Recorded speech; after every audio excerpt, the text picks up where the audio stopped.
그래서 이제 이 일곱인이 봉함이 된 것을 이제 떼시는 거거든요. 근데 우리는 일곱인이 봉했다 그러면 어떤 뭐 특별한 이제 비밀이 있어가지고 그걸 감추었다라고 이렇게 해서 감추인 것을 누가 계시받아서 이것을 갖다 풀었다.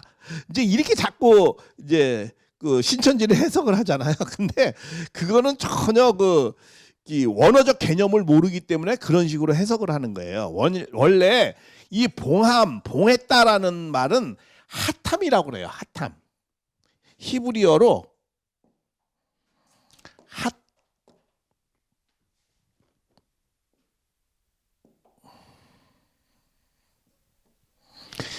이 하탐이라고 발음을 해요. 하탐이라고. 이렇게 하탐이라고 발음을 하는 이 하탐은 어떠한 비밀을 감춘다 이러한 의미가 아니고 하나님의 뜻과 아까 말씀드렸잖아요. 그 하나님의 그런 예언의 말씀을 조금도 바꾸지 않는다라는 뜻이에요. 이게 확정된 거기 때문에 전혀 바꾸지 않는다. 그리고 바꾸지 않기 때문에 이것은 뭐야? 이 봉함이다라는 건, 봉했다라는 건 이 하나님의 계시가 이게 이 예언의 말씀은 바뀌어지지 않고 반드시 성취된다라는 거예요. 그런 의미예요. 그래서 이 반드시 성취되는 걸 누가 어린 양이 와서 성취한다 이런 내용입니다. 그러니까 이게 어디하고 연결되어 있냐면은 다니엘서 12장 그 1절부터 이제 7절에 이제 그런 내용이 나오거든요. 하나님의 그런 것이 임봉되었다라고. 그러면서 그 마지막 때까지 임봉된다는 거야. 그러니까 뭐냐면 마지막 때까지 임봉된다는 게 마지막 때까지 계시를 감추어 가지고 누가 모르게 이렇게 숨긴다 그런 의미가 아니고 이것이 하나님의 뜻과 계획은 끝까지 바뀌지 않는다는 거야. 그래서 이 뜻과 계획을 마지막에 와서 어린 양이 성취한다 이거야. 그러니까 너희들은 계속 이 하나님의 이 말씀에 순종하고 기다려라 이거예요. 마음을 변치 말고. 왜? 하나님의 뜻도 변치 않으니까. 그 예언의 말씀이 반드시 성취가 된다라는 거예요. 변개하지 않고. 그런 의미예요 이게. 무슨 뭐 비밀로 뭐 이렇게 감춘다 그런 것이 아니고 하나님의 뜻을 바꾸지 않는다라는 거예요. 바뀔 이유도 없어요. 예언의 말씀을 반드시 성취한다는 거예요. 근데 성취하는데 그것을 어떻게 한다는 거야? 일곱인을 떼시면서 완전히 그 예언의 말씀 그 내용을 반드시 성취한다는 거예요. 그 하나님의 뜻과 계획이 세운 거, 그 바뀌지 않는 그 영원한 그 뜻, 원칙이 누구에 의해서? 어린 양에 의해서 일곱인이 떼어지면서 이루신다. 이런 의미입니다. 그러니까 뭘 비밀을 해가지고 감추어져가지고 그걸 갖다가 뭐 풀지 못하게 해가지고 짝 맞춰서 풀어가지고 뭐 그런 의미가 전혀 아니에요. 그리고 이 일곱인을 떼신다는 건 하나님의 뜻과 계획을 이루어 나가는 거예요. 크게 뭐 7단계의 과정을 거쳐서. 그래서 아까 오늘 전에 말씀한 거. 그렇게 참부모님이 그래서 40년대부터 2000년대까지 70년간의 7단계의 큰 섭리를 해 나가시면서 이루신 걸 말씀하는 겁니다. 그래서 정말 그런가? 이제 그 내용을 또 쭉 보시면은 이제 어떻게 참부모님이 이걸 성취하셨나라는 것을 알 수가 있습니다. 그래서 내가 또 보니 보좌와 내 생물 내 장모 사이에 어린 양이 섰는데 일찍 죽음을 당한 것 같더라. 초림 때 그렇게 됐죠. 그래서 7뿔과 뿔은 어떤 거예요? 힘, 권위를 상징하는. 눈은 뭐야? 모든 걸 성찰하신다라는 거예요. 그래서 온전한 힘과 권위를 갖고 모든 걸 감찰하시는 이가 이 눈은 온 땅을 보내신 이를 뭐야? 하나님의 7영이라. 그러니까 이 성령의 실체죠. 7영은 성령이잖아요. 그 성령의 모든 걸 감찰하시는 그런 분이 이 어린 양이 오셔서 모든 것을 떼신다. 그러면서 어린 양이 나와서 보좌에 앉으신 이의 오른손에가 가장 가깝다. 가장 권위를 상징하여 그 두루마리를 어떻게 한다? 취하시라. 그 두루마리를 취한다라는 건 그 뜻을 다 이루어 나가신다라는 거예요. 그리고 이게 이런 표현들이 다 구약의 어떤 하나의 그 전통의 내용들이 있습니다. 이게 뭐냐면은 그 왕이 이제 그 후임자에게 이제 대관식을 하잖아요. 그러면 제사장이 그 오른손에 있는 두루마리 책이 있어요. 그 율법을 잘 지켜라. 우리 미국의 대통령이 성서에 놓고 선서를 하잖아요. 예, 그런 거와 마찬가지로 이스라엘의 전통은 뭐냐면 이 두루마리를, 율법의 두루마리를 새로운 왕이 될 사람에게 이렇게 대관식 할 때 그걸 이렇게 줍니다. 그러면 그 왕이 이걸 취하는 거야. 새롭게 될 왕이. 그래서 그 율법대로 나는 그 뜻을 이루어서 치리하겠다. 뭐 이런 거죠. 그런 거와 마찬가지로 그러한 모습이에요. 이게 지금 어린 양이 오른손에 7 그 두루마리를 취한다라는 걸 그런 식으로 구약에 있었던 내용을 갖고 그렇게 표현을 하는 겁니다. 그러면 이분들은 이게 수신자가 우리가 아니잖아요. 1차 수신자가. 그때 초대교회 그 사람들이 수신자잖아요. 그럼 그런 내용을 다 아는 거예요. 이런 걸 보면 아, 이거 그런 의미구나. 그래서 아, 어린 양이 나타나서 이 하나님의 모든 말씀을 다 이루어 나가시겠다. 이런 거구나라고 이해를 하는 거예요. 그렇게. 그래서 7인을 이렇게 어린 양이 7단계의 과정을 거쳐서 하나님의 구원 섭리를 이루어 나가신다. 이런 내용으로 우리가 이해를 해야 되겠습니다. 그러면서 여기서 이제 어린 양이라고 표현했죠. 근데 이 어린 양은 유다 지파의 사자야. 그러니까는 이게 굉장히 강한 분이시지만 굉장히 어린 양. 그렇죠? 아주 나약함. 그러니까 하나님이 봤을 때 강한 것은 어떤 거예요? 이렇게 순종하고 이렇게 나약해 보이지만 그것이 진정한 강함이다라는 거예요. 그러니까 부드러움, 나약함을 강한 것을 어떻게 해요? 이기는 그런 내용을 표현을 하는 거죠. 유다 지파의 뿌리고 사자와 같은 존재지만 그 하나님의 약한 것이 세상의 강한 것을 이기는 거죠. 어린 양은 그런 걸 상징하는 거예요. 강한 게 강한 것이 아니죠. 하나님의 약한 것이 세상의 강한 것을 이긴다라는 거예요. 그래서 어린 양이 그 모든 것을 이제 행하시는 이루어 나가시는 그런 내용입니다. 그다음에 이제 8절부터 10절의 이 내용이 이제 아주 중요한 내용이 많이 있습니다. 그래서 이제 그 어린 양이 그 두루마리를 취하시니까 그 뜻을 다 이룬다라는 거예요. 이거는 이제 앞으로 되어질 것을 먼저 이렇게 단정적으로 말씀하는 거죠. 이제 취했다, 다 이룬다, 다 이루게 되면 어떻게 된다는 거예요? 내 생물이란 건 뭐예요? 땅에 있다고 그랬죠. 땅수가 몇이에요? 땅수는 사수의 개념이 있다고 그랬잖아요. 그래서 땅에 있는 모든 생물, 그 모든 생물을 대표하는 거, 뭐 사자, 용맹스러운 거, 송아지, 소, 희생을 상징하는 거, 또 인간의 모습, 그 지혜를 상징하고, 독수리 아까 나왔죠? 독수리는 뭐예요? 기상을 상징하는 거. 예, 그런 모든 이 땅에 있는 그런 대표적인 존재와 24장로, 그렇잖아요? 구약과 신약의 모든 존경을 받는 그런 인물들이 모든 자들이 뭐야? 어린 양 앞에 엎드리는 거야. 아까 4장에서도 뭐야? 자기의 면류관을 다 해가지고 하나님 앞에 엎드려잖아요. 그렇죠? 그런 거와 마찬가지로 어린 양에게 엎드리는 거야. 왜 엎드리죠? 모든 그 두루마리를 취하셔서 7인을 다 떼시기 때문에 모든 것을 이 어린 양 앞에 예를 갖추는 거죠. 그러면서 각각 검은고와 금대접을 가졌으니, 향이 금대접 왔으니 이 향은 성도들의 기도다, 이렇게 나옵니다. 그러니까 이게 이제 대접, 우리 그 16장에 뭐가 나와요? 대접재앙이 나오죠. 대접재앙이 나옵니다. 그렇죠? 대접재앙은 뭐라고 그랬어요? 이게 후 3년반이에요. 후 3년반. 후 3년반은 뭐야? 하늘편이 사탄편을 마지막에 이 제사와 예물을 못 드리게 하는 이 사탄편을 갖다가 어떻게 해요? 홍수와 같이 싹 괴멸을 시키는 거예요. 근데 그 괴멸을 대접재앙을 하는데 어떻게 대접재앙을 내리는 거예요? 성도들의 기도와 정성으로 이 세상을 심판하는 거예요. 하늘은 어떻게 심판한다? 힘과 폭력으로 하는 것이 아니고 많은 기도와 정성으로 세상을 이겨나가고 심판하는 거예요. 그런 성도들의 기도와 이런 모든 것을 다 누가 받아들이는 거예요? 어린 양이 연락을 받아들여 가지고, 그 말은 무슨 말이에요?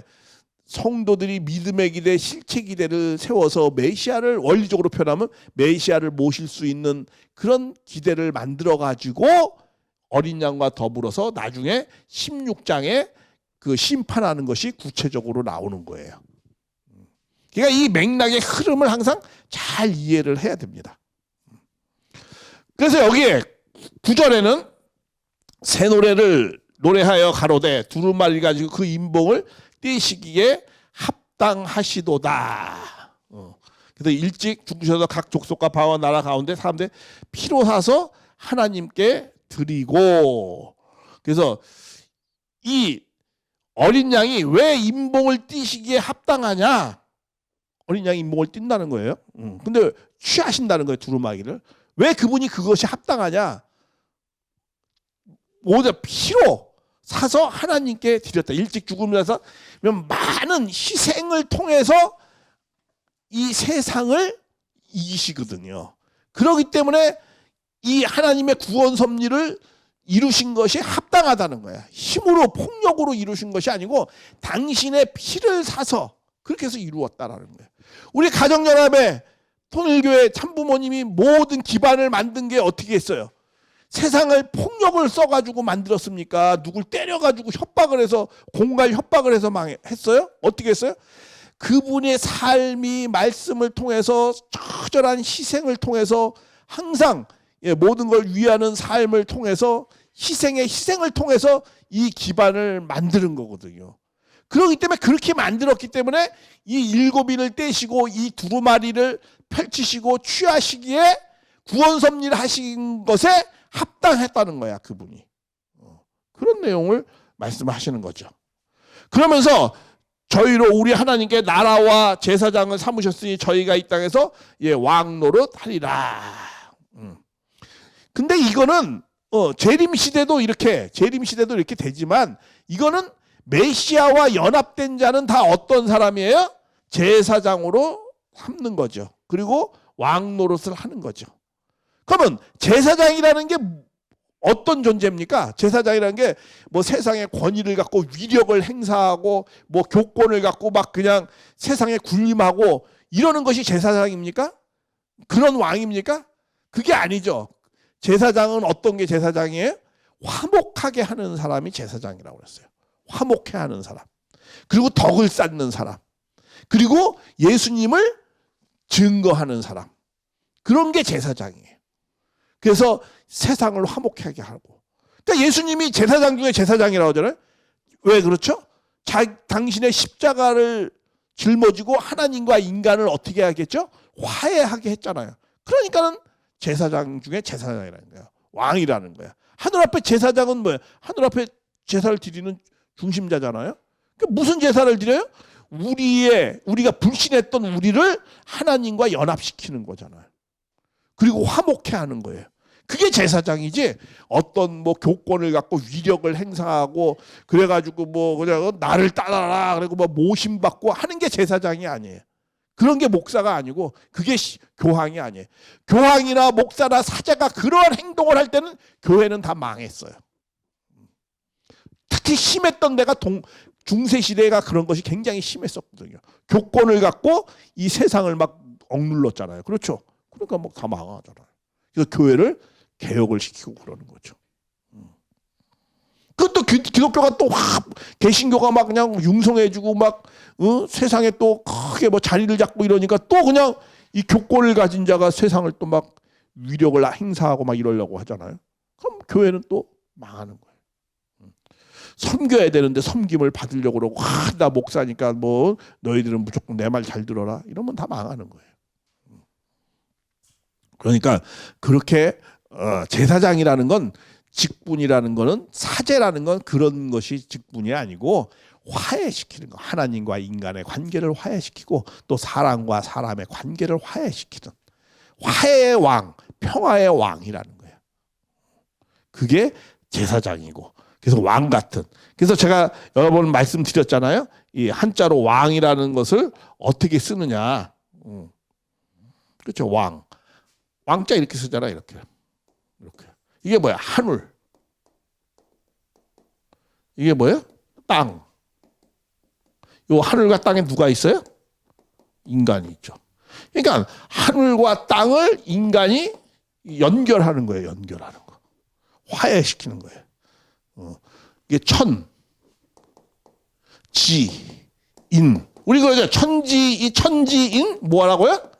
참부모 이렇게 얘기하죠. 참부모. 천지인 참부모. 그게 무슨 말이냐면 하늘과 땅과 인간을 하나 되게 하는 거. 우리가 하나 돼야 되는 거잖아요. 하늘하고. 그렇잖아요. 그런 걸 해주는 자가 참부모가 돼야 된다라는 거예요. 그래서 우리도 천지인 참부모가 돼야 된다. 그게 다른 말로 표현은 뭐예요? 이게 제사장이고 그게 왕이다라는 거예요. 그래서 뭐예요? 그 나라와 하나님의 나라와 제사장과 땅에서 왕 노릇하리라. 이제 이런 내용을 말씀하는 거예요. 그러면서 그러면서 그 두루마리를 가지시고 성도들의 정성으로 새 노래를 노래한다. 새 노래라는 게 무슨 말입니까? 그거는 이 모세도 이 해방이 됐거든요. 해방이 돼서 나왔을 때 새 노래를 했어요. 또 다윗도 새 노래를 부릅니다. 그게 뭐냐면 하나님의 구원에 대한 찬양이에요. 구원에 대한 찬양. 구원에 대한 찬양입니다. 그러니까 새 노래라는 말의 의미는 그 구원을 해주는 것에 대한 찬양을 말씀하는 거예요. 그래서 이 내용은 어떤 내용이 포함이 되어져 있느냐면 이 모세의 노래 해가지고 이게 이 계시록에도 이제 그게 나오는데 계시록 15장 3절에 이제 모세의 노래 이렇게 나오는데 왜 그 모세의 노래 해가지고 그 내용이 말씀이 나오냐면 이게 이제 그 구원받은 자의 이제 감사함을 말씀하는 거거든요. 구속받은 사람, 구원받은 사람의 이제 감사한 내용을 이제 말씀하는데 그 모세의 새 노래의 그 내용이 세 가지의 내용이 좀 포함되어져 있어요.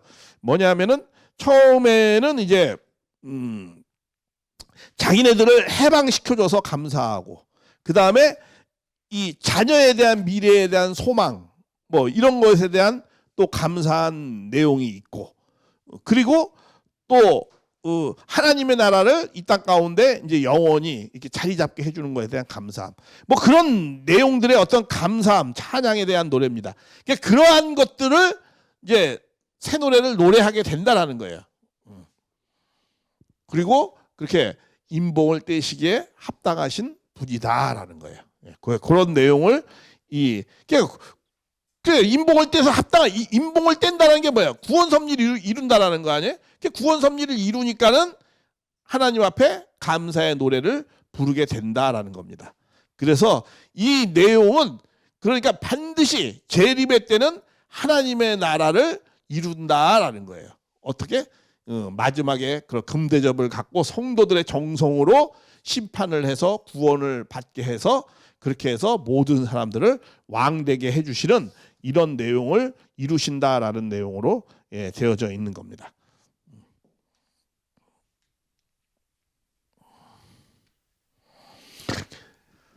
그래서 이제 이 주님이 오셔서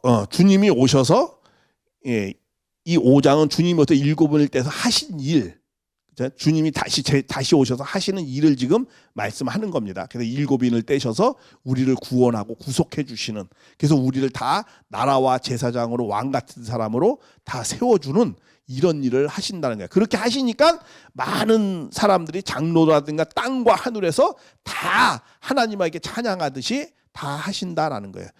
그러니까 아까 4장하고 5장하고 연계를 시켜서 우리가 생각을 해 보셔야 되는 겁니다. 4장에는 아까 그랬잖아요. 하나님 이제 구원 섭리가 복귀 섭리, 구원 섭리를 반드시 하신다는 거예요. 마땅히 될 일을. 그래서 하나님께 막 찬양과 감사를 돌리는 거예요. 왜? 하나님의 구원 섭리를 해주신다고 하니까. 그러니까 땅이나 하늘에서 다 하나님의 찬양을 하는 거야. 근데 그 구원 섭리를 5장에서는 누가 한다는 거예요? 어린 양, 다시 말해 재림주, 다시 말하면 뭐예요? 참부모, 메시아 다 갔어요. 5장에 그 재림주 어린 양 재림주 참부모가 하신다라는 거야. 그걸 어떻게 한다는 거야? 일곱인을 떼시면서 하신다는 거야. 하나님의 구원 섭리를 직접 하는 게 아니라고 그랬어요. 이걸 누가 한다는 거예요? 어린 양. 다시 한번 메시아가 한다라는 거예요. 하나님을 대신해서.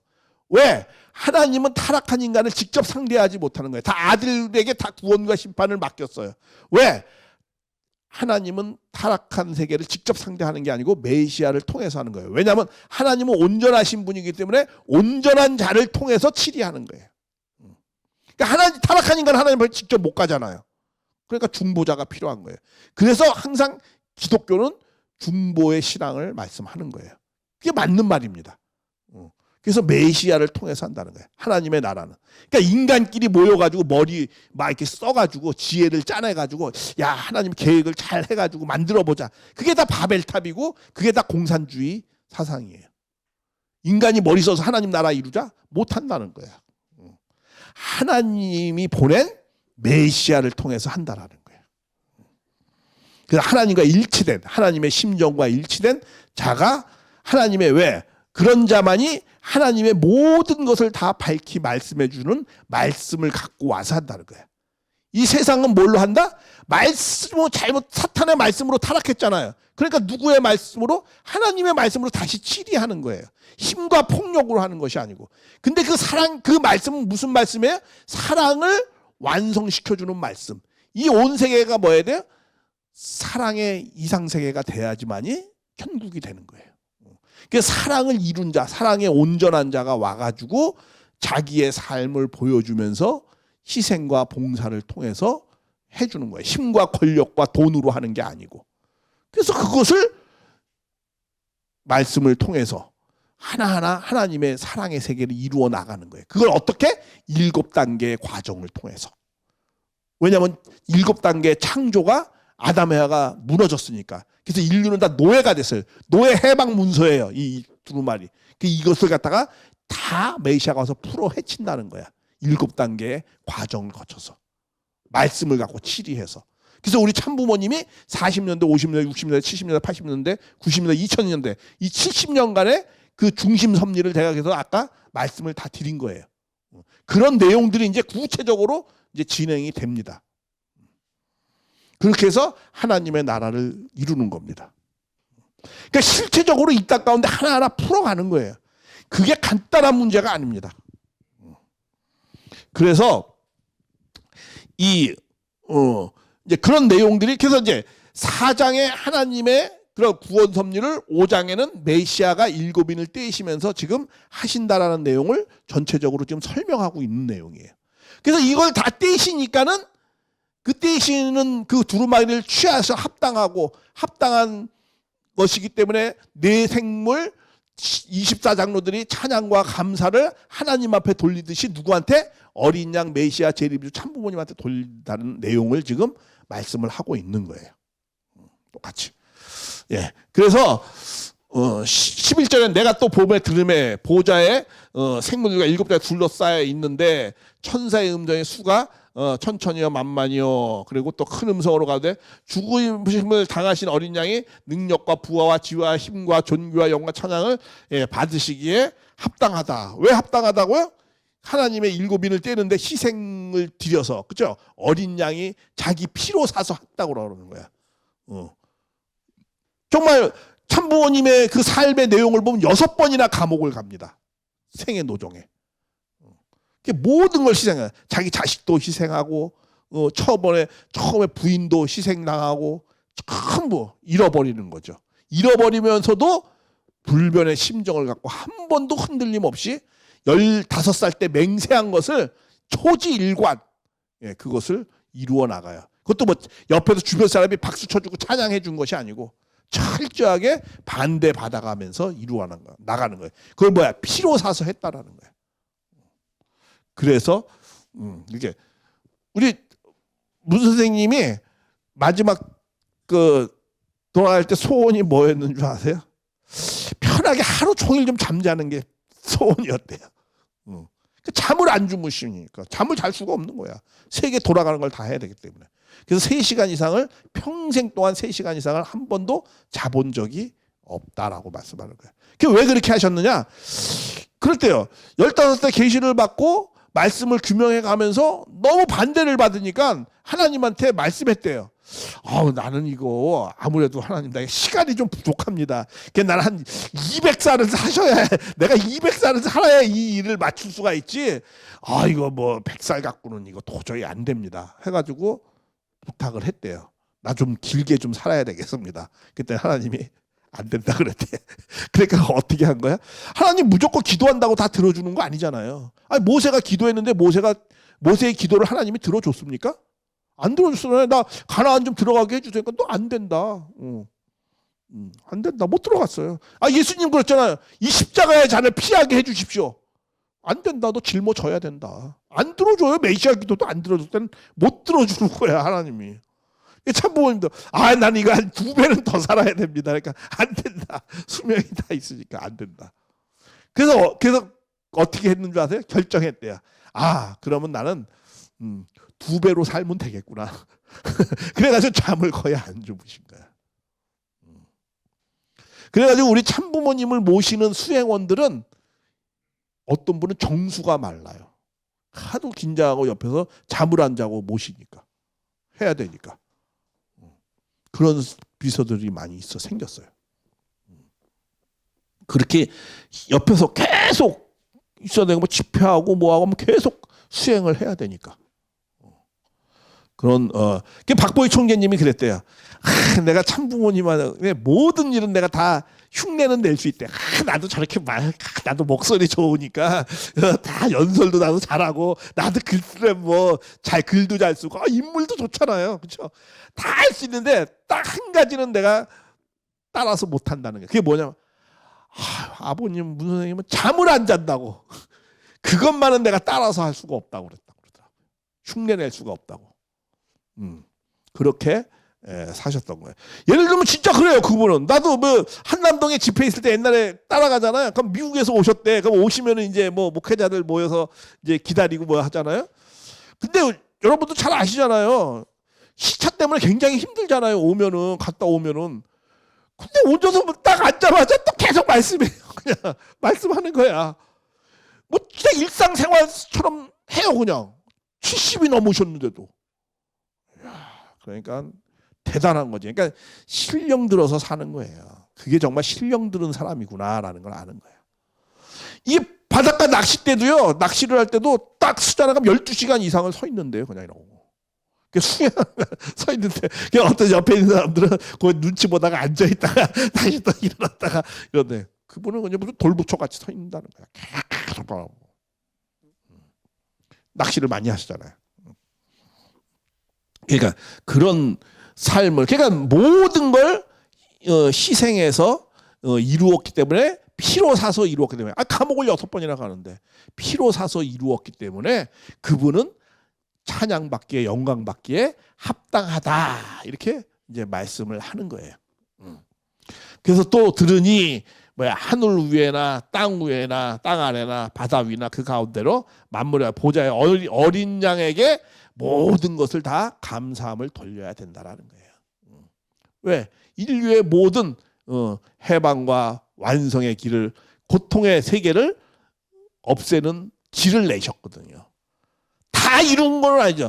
다 이룬 부모로서 해야 될 일은 다 이룬 거죠. 당신이 해야 될 일은 다 이룬 거죠. 근데 왜 하나님 나라가 안 이루어졌느냐? 지금 실제적으로 다 눈에 보이잖아요. 가시적으로 안 나타나잖아요. 그건 왜 그래요? 부모가 해야 될 일이 있고 자녀가 해야 될 일이 있잖아요. 부모가 해야 될 일은 다 했다는 거야. 이제 우리가 해야 될 일은 뭐예요? 그러면 우리는 그것을 하나하나 쌓아 나가야 되는 거야. 예를 들면 이런 거 있죠. 에펠탑 이렇게 있잖아요. 에펠탑을 누가 만들었다고 그러죠? 에펠이 만들었다고 그러죠? 근데 에펠이 진짜 에펠탑을 만들었어요? 에펠은 나사 하나 끼지 않았어요. 그런데도 이 에펠이 만들었다고 하잖아요. 그거는 뭘 말하는 거죠? 모형을 다 보여주었다라는 거예요. 그러면 그 모형을 보여준 것을 설계되어졌으면 그걸 누가요? 이제 밑에 사람들이 그걸 다 만들어 가는 거죠. 마찬가지예요. 문 선생님이 다 이루었다라는 거는 뭐예요? 당신이 부모로서 해야 될 말씀을 통해서 요렇게 이렇게 해야 되는 걸 많은 단체를 만들면서 마지막으로는 무엇을 만들었어요? 이 세계적인 아벨 유엔을 만들었어요. 그 유엔을 만들어 가지고 세계는 이렇게 치리를 해야 된다. 세계 정부는 그런 것까지 보여주시고 가셨어요. 그러면 그걸 이제 하나하나 우리가 이제 이루어 나가는 거죠. 자녀들이. 그래야 안착을 하는 거예요. 그래서 우리 그런 말 했잖아요. 항상 천일국을 안착을 하라. 천일국의 안착을 어떻게 하는 거냐? 자녀들이 책임 분담을 다 해야 된다. 그러니까 우리 한 가정 한 가정이 정말 참 가정을 이루어 나가면서 그것이 연합되어서 확대시켜 나가야 되는 거예요. 그런 내용은 저는 제 개인적으로는 그 주권이 실제적으로 확실하게 되는 거는 우리도 400년 이내에는 확실하게 이 땅 가운데 온전하게 될 것이라고 믿는 거예요. 왜? 우리 자녀들이 이제 우리는 많이 낙희주의잖아. 세상은 안 낙희주의고. 그러니까 우리가 많이 낳다 보면은 인구가 늘어갈 것이고 거기에는 뭐야? 점점 후손이 어떻게 돼? 이제 결국은 똑똑하고 마음이 성품이 좋은 치리하는 사람들이 나타날 거예요. 그러면 그 사람들이 이제 세상을 치리하게 되죠. 여러분들 한번 그거 생각해 봐요. 유대인들 있죠. 유대인들이 미국을 치리하잖아요. 지금 실제적으로 배후에서. 그러니까 미국을 치리하는 건 누굴 치리하는 거예요? 세상을 치리하는 거예요. 그러니까 항상 미국은 이스라엘 편이야. 그런데 한번 생각해보세요. 유대인들이 이 문명사를 갖다가 많이 바꿨어요. 사실은 뭐 똑똑하고 뭐 한 획을 그은 사람은 다 유대인이에요. 아인슈타인, 빌 게이츠, 다 그런 사람들 아니에요, 그렇죠? 스티븐 스필버그, 코카콜라 만든 거, 맥도날드 만든 거. 석유는 중동에서 나지만 석유를 파는 건 다 누가 팔아? 유대인들이 다 파는 거예요. 보석 세 개 다 쥐고 있지. 언론 세 개 다 장악하고 있지. 그게 똑똑한 하다못해 막스도 유대인이야. 다 똑똑하다면 다 유대인이야. 어쨌든 세계를 막 흔들어서. 그런데 얼마 되지도 않는데 숫자가. 그 왜 그래요? 하나님이 아브라함에게 축복한 그 축복의 내용이 아직도 남아 있는 거예요. 그래서 하늘이 축복한 건 걷어가지는 않아요. 그냥 닳고 닳 때까지 걔네들이 이제 쓰는 거지. 축복을 받은 걸 갖다 다시 걷는 거는 아니니까. 자, 그래서 그도 축복 받았어요. 자, 우리도 뭐예요 이제? 우리도 축복 받는다고 그러잖아요. 그렇죠? 우리도 축복이라고 그래요 항상. 축복 받아서 2세를 낳잖아요. 그러니까 그 2세들이 점점 가면 이제 별 천재가 다 나올 거야. 그러면 400년에 지금도 그렇잖아요. 2세들이 다 한국에 와서 공부해가지고 다 각 나라에 가잖아요. 자기 나라에 돌아가서. 돌아가서 어떻게 돼요? 한국의 참부모님의 전통, 한국의 말을 갖고 배워서 다 이제 치리할 거예요. 그러면 세계는 한국어가 공통어가 되면서 이 세계가 400년 이내에 전부 다 이 통일가의 자녀들에 의해서 세상은 흘러갈 수밖에 없게 돼 있다라는 거예요. 왜? 하늘이 그 자녀들에게 뭘 해줬어요? 축복을 해줬거든요. 축복 자녀라고 그러잖아요. 그렇죠? 그것은 영원한 거거든요. 그게 역사의 경험을 보면 알잖아요. 유대인 봐요. 축복해줘가지고 그렇게 되는 거 아니야.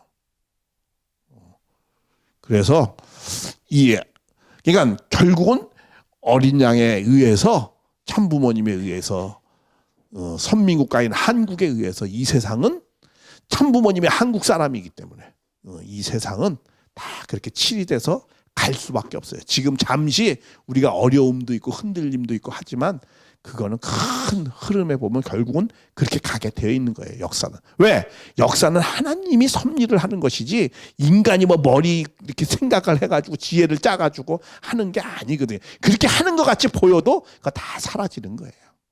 다 지나가는 거예요. 남는 건 뭐만 남는다? 하나님의 말씀과 사랑만이 영원한 거예요. 그래서 그 하나님의 말씀과 사랑을 축복받은 자들에 의해서 세상은 치리되고 흘러가는 거예요.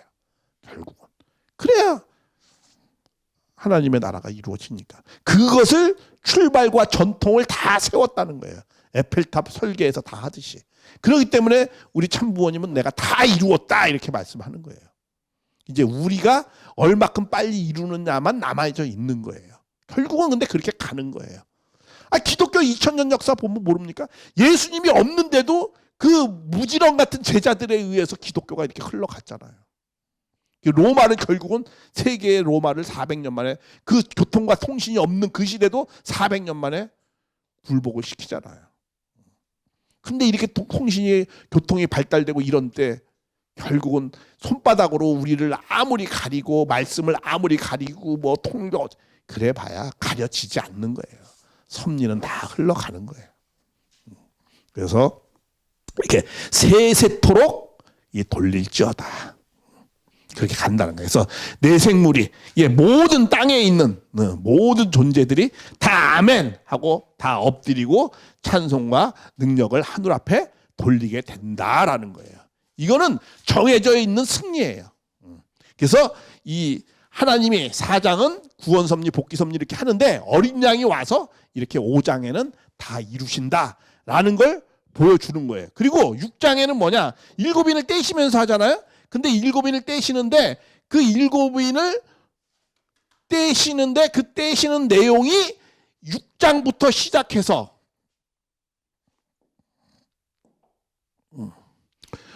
자, 이 6장부터 시작해가지고 18장까지예요. 그러니까 이게 7인을 떼시는 내용인데 7인 7인을 떼신단 말이에요. 이 7인을 떼는 게 뭐야? 이게 한 일에 다니엘서 9장 27절 한 일에는 뭐예요? 7일 7일은 뭐예요? 7년 7년 대환란 가운데 뭐가 한다는 거야? 7인봉을 하나님의 뜻과 계시의 그 예언한 말씀이 변개되지 않고 바뀌어지지 않고 반드시 7단계를 통해서 하나님의 뜻과 계획을 이루신다라는 거예요. 그 내용이 6장부터 시작해서 18장까지의 내용입니다. 그러니까 계시록의 전체 대부분의 내용이 7인을 떼는 거예요. 7인을 떼셔서 어떻게 한다는 거죠? 사탄을 멸한다라는 거예요. 사탄을 멸한다. 지금 멸한다는 거 누가 말씀했어요? 하셨어요? 계시록 잘 하시는구나. 7인을 떼시면서 한다. 사탄을 멸하는 거라고 딱. 7인을 떼면서 하는 게 사탄을 멸하는 거다. 다시 말하면 하나님의 하나님의 나라를 이루는 거거든요. 저런 걸 통해서. 그래서 이거 아는 거 대단한 거예요. 예. 한번 생각해 보세요. 이 요한계시록을 기독교인이 알라고 얼마나 노력을 했어요. 별 신학자들이 다 한번 이걸 다 들어봤어요. 특히 기독교에서 가장 머리가 똑똑한 사람이 첫째가 누구냐라면 몇 명이 있지만 그 중에서도 정말 똑똑한 사람은 토마스 아퀴나스, 칼빈이 더 똑똑했을 것 같아요. 제가 볼 때는 칼빈이. 근데 칼빈이 모든 성경의 주석을 다 달았거든요. 성경이 뭐 이거는 뭐고 다 주석했는데 계시록만은 주석을 달다가 2장을 넘기지 못하고 포기했어요. 야, 도대체 이게 뭔 내용인지 모르겠다는 게 퍼즐이 안 맞. 이게 짝이 다 맞춰줘야 되는데 이게 퍼즐이 안 맞는다는 거야. 이게 흐름이 도저히 잡을 수가 없다는 거야. 그래가지고 포기했어요. 그러기 때문에 장로교라는 게 칼빈의 제자 아니에요. 그렇죠? 그러니까 함부로 자기 스승이 주석하지 않은 걸 함부로 장로교가 해석을 안 하는 거예요. 그래서 요새 이제 뭐 신천지 한국 같은 경우 신천지의 자극을 받아서 그런지 이제 많이 계시록 푸시는 신학자들인가 목사님도 많이 나오잖아요. 근데 그분들도 하려다 보니까 이게 쉽지 않거든요. 그러니까는 그래도 가장 정말 솔직한 양심의 신학자는 뭐라고 말씀하냐면 이렇게 얘기해요.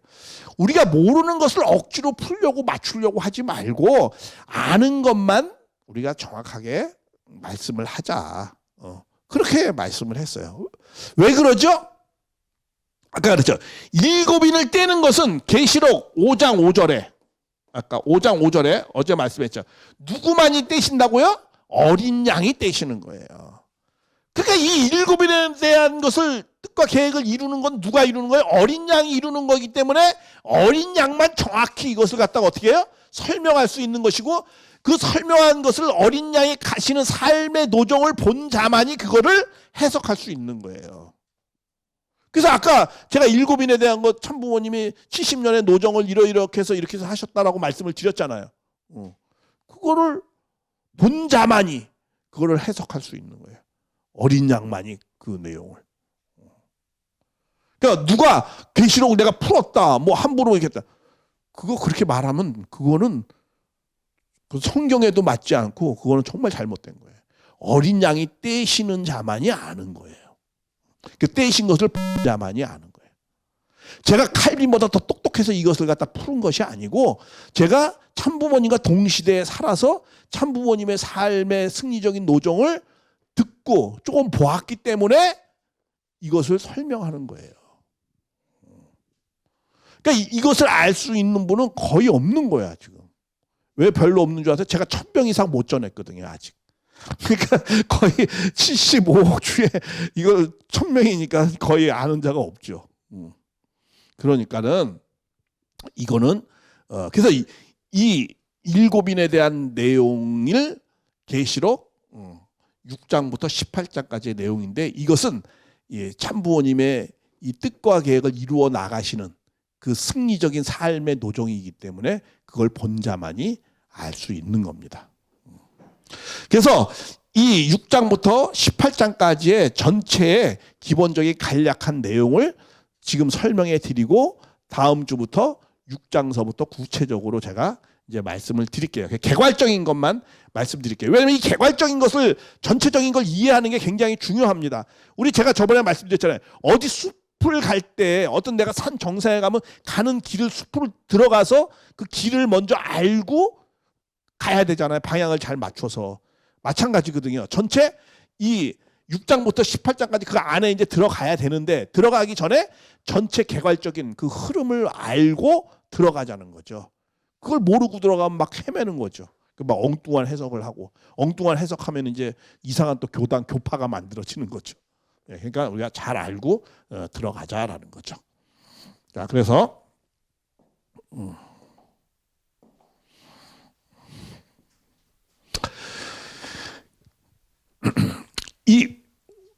이거는 다니엘서 9장 27절 한 일에 남은 거예요. 한 일에 남을 때 이 일을 다 정리를 해야지만이 영원한 하나님의 의가 드러난다고 말씀을 하셨어요. 다니엘서 9장 24절에 가브리엘이. 그래서 한 일회가 남아 70일회가 꽉 차야 되는데 69일회는 지나갔어요. 초림 때 다 지나가요. 한 일에 남은 거예요.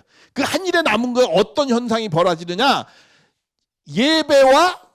예배를 못 드리게 된다는 거예요. 처음에 제사와 예물을 못 드리는 거예요. 이거 제사와 예물은 누가 드리죠? 하늘 편이 드리는 거잖아. 그렇죠? 그걸 누가 못 드리게 해요? 사탄 편이 못 드리게 해요. 제사와 예물을. 그리고 나머지 그 절반 이게 이제 한 일회 중에 한 일회가 나눠져요. 어떻게 나눠져요? 이 7년 대환란이 어떻게 나눠져요? 전 3년 반, 후 3년 반으로 나눠지는 거야. 이게 나눠지는 거예요. 그래서 전 3년 반 때는 제사와 예물을 못 드리는 거예요. 하늘 편이. 누구 때문에? 사탄이 핍박하니까. 항상 악이 먼저 공격을 하잖아요. 그렇죠? 근데 나머지 후 3년 반 때는 뭐예요? 이때 믿음을 이런 핍박을 받으면서도 이 3분의 1이 남아, 이 3분의 1은 이게 막 떨어져요. 해달별이 떨어진단 말이에요. 믿음이 다 떨어져. 그러나 그 중에서 믿음을 지킨 사람, 14만 4천이라고 표현하는 거예요. 그거. 그러한 사람들이 나머지 후 3년 반에는 어떻게 한다는 거야? 하늘 편이 사탄 편을 어떻게 같아요? 홍수와 같이 쓸어버린다는 거야. 다니엘서 9장 27절에 그 나오잖아요. 그렇죠? 마지막에 다 쓸어버린다고. 누구를? 하나님의 진노가 임해서 이 사탄 편을 다 쓸어버린다는 거야. 그러고 난 다음에 19장부터 이제 지상 천일국, 천상 천일국 해가지고 이제 나타나기 시작하는 거예요. 그래서 18장까지는 다 이 7년 대환란에 대한 내용입니다. 그게 전 3년 반, 후 3년 반. 그것이 나누어지는 표현이 뭐로 나와지냐? 전 3년 반에 해당되는 부분이 7 나팔 재앙이에요. 그리고 후 3년 반에 나눠지는 것이 뭐예요? 7 대접 재앙입니다. 그러면 7이냐고 뭐야? 이 7이는 그렇게 하나님의 뜻과 계획을 이루어 나가는 걸 7단계로 하신다라는 거예요. 하는데 자, 이게 재밌어요. 이것 때문에 굉장히 풀기가 어려운 거예요. 뭐냐면 근데 일곱인을 떼실 때마다 엄청나게 좀 재앙이 있어요. 이게 다 재앙이 막 엄청나게 혼란하고 막 그래요. 왜 혼란하다고 그랬죠? 이제 선이 오니까 악만 있으면 혼란하지 않아요. 예를 들면 북한에 악으로만 따야 되니까 평화가 있잖아요. 그렇죠? 한국은 왜 시끄러워요? 선악이 막 뒤집박죽 되니까 이게 시끄러운 거예요. 혼란한 거야. 그러니까 선이 이 사탄 주관권에 뭐야? 하나님의 말씀이 오니까 이제 혼란이 벌어지는 거예요. 근데 그 전에도 많은 혼란이 있어요. 혼란이 있어요. 이 혼란이 뭐냐면 1장에서 일곱인을 떼는데 이 일곱인에 대한 전체 내용을 보여주는데 이 전체 내용 가운데 어떤 일이 벌어지느냐면 나팔재앙과 대접재앙이 벌어진다라는 거예요. 근데 이 일곱인을 뗄 때 바로 일곱인 이렇게 딱 끝나면 좋은데 이게 다시 나팔 환란이 나오고 나팔 환란이 나오고 이거 환란이라고 하죠. 나팔 환란이 나오고 그다음에 또 나팔의 일곱이 다 끝나면 쉽게 끝나면 좋은데 이 일곱 나팔째 또 뭐야? 대접재앙이 또 나타나요. 그러니까 이 재앙이 끝나려다가 연장되고 또 끝나려다가 또 연장되고 자꾸 그러는 거예요. 왜 이렇게 재앙이 자꾸 끝나려다가 연장되고 끝나려다가 연장될까? 왜 그러죠?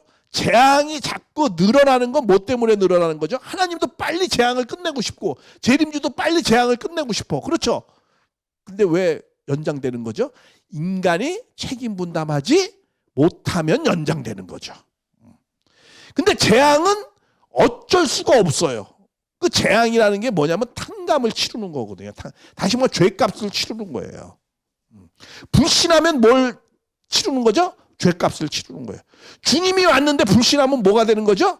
죄값을 받는 거예요. 그래서 주님이 왔는데 불신하니까 죄값이 자꾸 재앙이 연장돼 가지고 하나님의 나라가 뜻이 자꾸 늦게 이루어지는 거예요. 그래서 우리 문 선생님도 45년도에 모든 말씀을 준비하고 이제 이 하나님의 뜻을 펼치려고 딱 했어요. 45년도에 이제 천운이 함께 왔으니까 한국이 그동안 40년 동안 죄값을 다 치루었다는 거야. 40년에 탕감을 했어요. 일본을 통해서 우리 선한 백성이 대신 탕감을 했어요. 세계를 위해서. 그래가지고 이제 주님이 딱 오셨어요. 이제 죄값을 치부했으니까. 그러면서 믿음을 세운 그런 선한 백성들이 생기고 그러니까 주님을 보냈어요. 그리고 45년도에 그 15살 때 내적으로 다 준비를 하잖아요. 그게 딱 45년도에 딱 출발하려고 이제 45년도부터 누굴 찾아다녀요? 다 준비됐으니까 40년도부터 뭐야? 일제 해방되기 전에 벌써 사람을 찾아요. 그래가지고 동역하자. 그 당신을 알아보게끔 하려고 했는데 다 불신을 해요. 나중에는. 처음에 믿는 듯 하다 불신하고 믿는. 그리고 심지어는 나중에는 어떻게 돼요? 공산당에 그냥 팔아버려요. 예수님을.